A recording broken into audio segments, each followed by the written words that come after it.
अस्सलाम वालेकुम। क्या हाल हैं दोस्तों भाइयों, ठीक हो? तुहानू अपना शौक विखाने जी।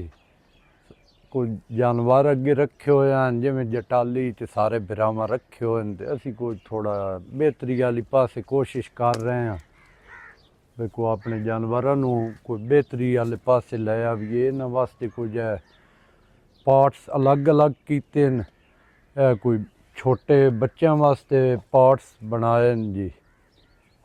दुध वालियां गावां ने इन्होंने वास्ते इन्हों खुला आज़ाद कर दिता। पहले असी इन्हों खुरलियां ते बंदिया से ते हुण खुलियां मौजां पईयां करदियां। थल्ले पानी वाली टैंकी भी है ने जी।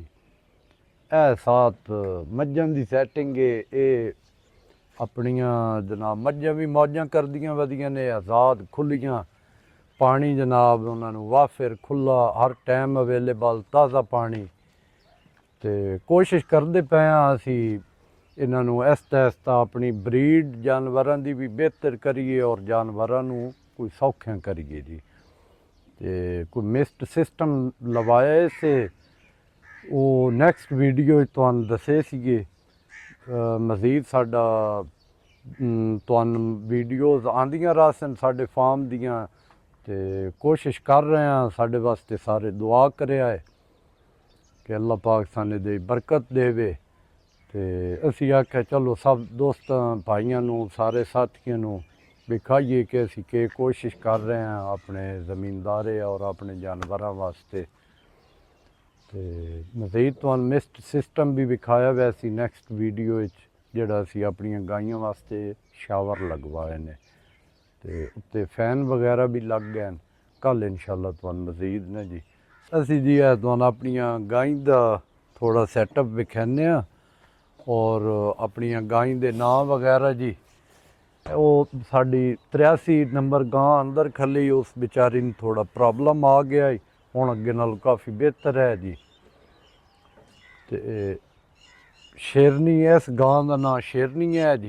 यह वटुआ वाले फार्म तो सन वड्डे भाई गिफ्ट की लैके जी।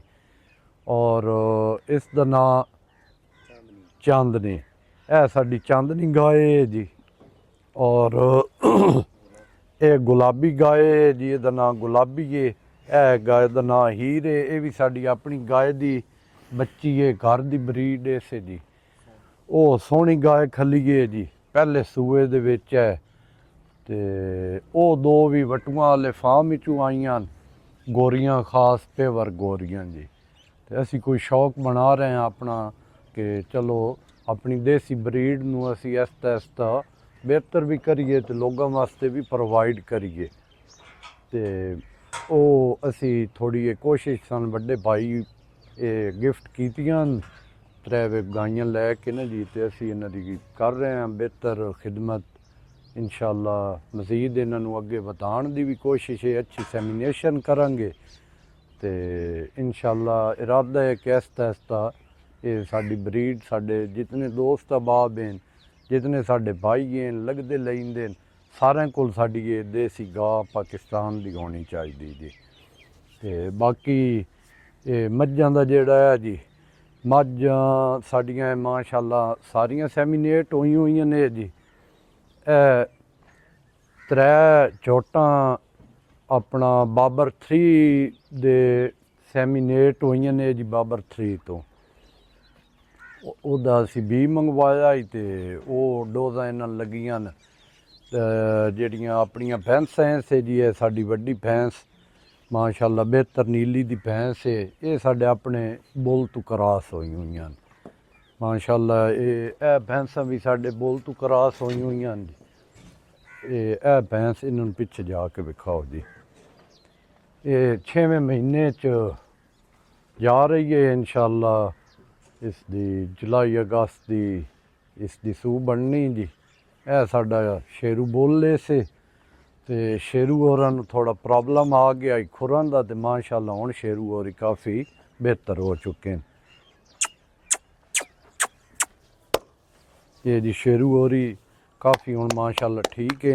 इन्हों 2-3 दिन ने जी बुखार आया तो हुण काफ़ी बेहतर है।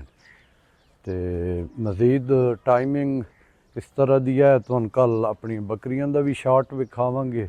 ਥੋੜਾ ਬਹੁਤ ਬੱਕਰੀਆਂ ਦਾ ਵੀ ਸ਼ੌਕ ਕੀਤਾ ਹੋਇਆ ਇਸੇ, ਤੇ ਮਜ਼ੀਦ ਇਨਸ਼ਾਅੱਲਾ ਇੱਕ ਦੂਏ ਦੇ ਨਾਲ ਰਾਬਤੇ 'ਚ ਰਵਾਂਗੇ। ਅਸੀਂ ਤੁਹਾਨੂੰ ਆਪਣੇ ਬਿਹਤਰੀ ਦੇ ਬਾਰੇ, ਜਾਨਵਰਾਂ ਦੀ ਬਿਹਤਰੀ ਵਾਸਤੇ ਮਜ਼ੀਦ ਦੱਸਦੇ ਰਵਾਂਗੇ। ਫੀ ਅਮਾਨ ਅੱਲਾ, ਅੱਲਾ ਹਾਫਿਜ਼।